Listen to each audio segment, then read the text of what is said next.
ever wanted to do was make a real classic love story. And the studio said they'd let me. I just had to do a scary movie for them first. And now we're shut down and I am fucked. Ha, I see what you did there, Wes. Nice. You're so cute.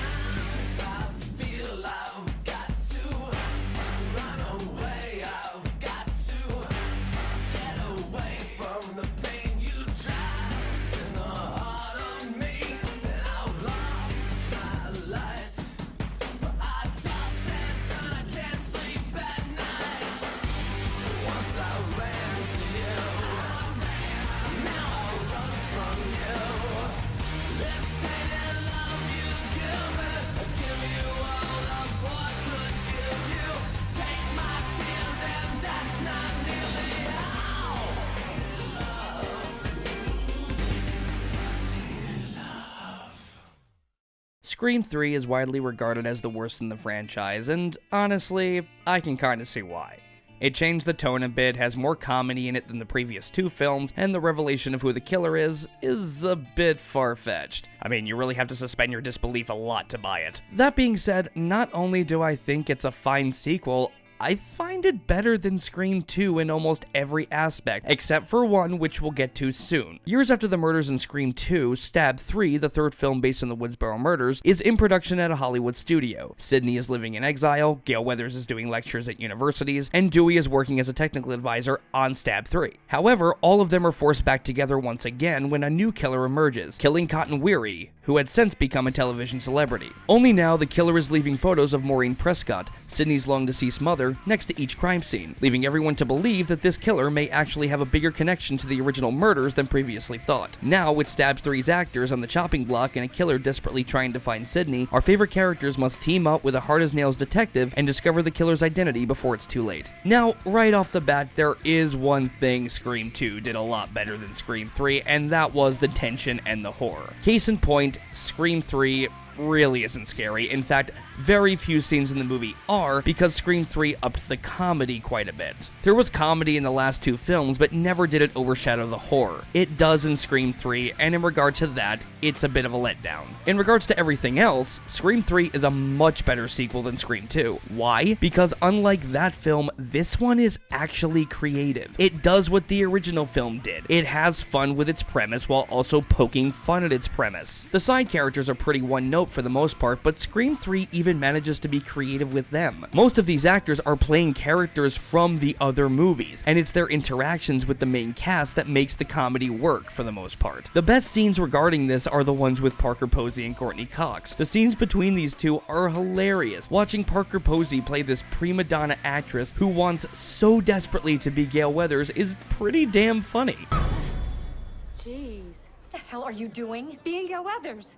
What the hell are you doing? I am Gale Weathers. Here's how I see it. I've got no house, no bodyguard, no movie, and I'm being stalked. Because someone wants to kill me? No, because someone wants to kill you. So now, starting now, I go where you go. That way, if someone wants to kill me, I'll be with you. And since they really want to kill you, they won't kill me. They'll kill you. Make sense? None.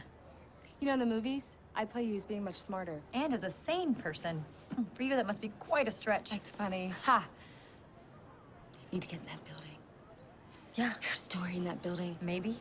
Gale Weathers would find a way. The actor playing Dewey is a stick-in-the-mud douche. The actress playing Sidney is a soft-spoken little whiner. You even have a black actor playing a Randy ripoff. Jay and Silent Bob are in the movie. Yes! Where was this in Scream 2? Again, this is what I was missing in that film. It actually gets creative by setting the film on a Hollywood set. Watching these other actors pretend to be the characters we know is both meta and hilarious. Again, it overshadows the horror almost entirely, but at least it's creative. It feels like it's taking the spirit of what Scream originally was, a self-referential horror film, a step further, instead of just regressing to the same thing. Now, a big complaint I hear all the time is the fact that Kevin Williamson didn't come back to write this one, and I do understand the frustration. At one point, they were so unsure about what they wanted to do for the third film that they even hired and paid Matthew Lillard to come back and be the surprise killer in Scream 3. Not sure how that would have worked. I'm pretty sure we saw him die, but thankfully they never went that route. Yet. The fact is, at the time, Williamson had so much on his plate. By the time it came to make Scream 3, he had already written I Know What You Did Last Summer and The Faculty, created Dawson's Creek for the WB, and was about to make his writer-director debut with Teaching Miss Tingle. He simply had no time to come back and write a third film. This meant the studios had to reach out to another writer, Aaron Kruger, the writer who gave us The Ring, Arlington Road, and what I can only describe as a cinematic version of the fucking AIDS virus. In 2013, Williamson did an interview with Entertainment Weekly saying, "In my original story for Scream 3, the killers were basically a fan club of Woodsboro kids that had formed because of Stab 1 and Stab 2. They were all doing the killings, and the big surprise of the movie was when Sidney walked into the house after Ghostface had killed everyone. And they all rose up. None of them were actually dead, and they'd planned the whole thing." This obviously would have been a callback to April Fool's Day, but one, it would have felt more like a ripoff instead of an homage. Second, what kind of psychotic little assholes would play a prank on a woman who'd already been through 2 grisly bloodbaths? I mean, yeah, killer worshippers, yeah, but that's just dick. I mean, seriously, not cool. Now, would I have liked to see his original vision for the third movie? Absolutely. I would have liked to see him complete his trilogy. But the point is, I still would have had problems with it. Whether we got this or Williamson's original vision of the third movie, neither one would have been perfect. It would have been more creative than Scream 2, but again, far from a perfect horror film. And some of the ideas Williamson had for Scream 3 would later make it into Scream 4, so it doesn't bother me too much. With that said, Aaron Kruger has written some shit films in the past, but from what I got here, I wasn't angry. I was pleased for the most part, despite some of the issues the film is plagued with. They managed to get Randy back for an incredibly shoehorned-in cameo.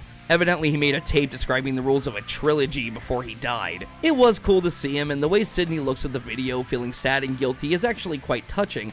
However, that doesn't make it any less forced. There's also this whole thing with Sidney seeing her mother in her nightmares and being haunted by her.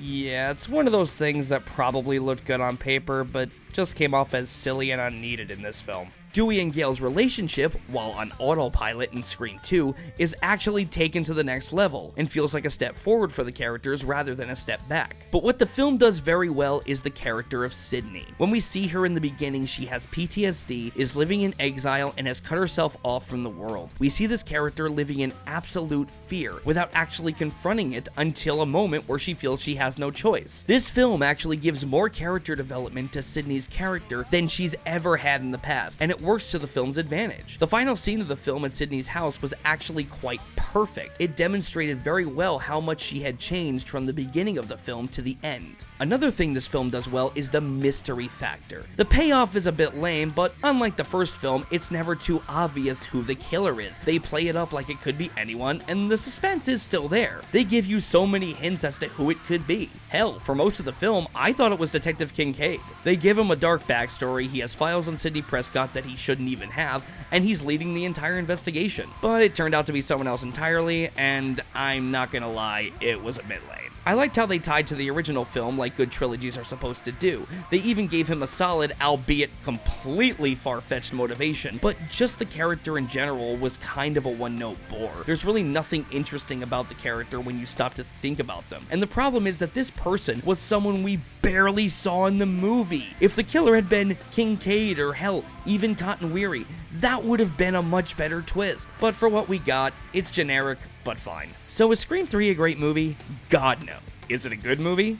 I think it is. It was a nice suspenseful send-off to a decent trilogy of horror films, even if it wasn't perfect. It has many things that don't work, but the last film had even more things that didn't work, so I kind of expected that going in anyway. I don't love Scream 3, but I do like it quite a bit, and I don't mind popping it in and watching it every now and then. Wes Craven did a solid job for this sequel, and I'm giving Scream 3 a B. Now, for those of you wondering, I'm not doing Scream 4 next. I'm waiting to do that one last, being as how that was Wes's last film before he died. Until then, let's take a ride aboard a midnight red-eye flight. More terrifying than you know. Who is this? Do you want to have this conversation with a polygraph? Is that a threat? It's a threat. You'll know it. Was that a threat? There is one secret that can never be revealed until the end. Anyone, including the main character, can die. This means you sit. From suspense master Wes Craven comes the final chapter in the terrifying trilogy.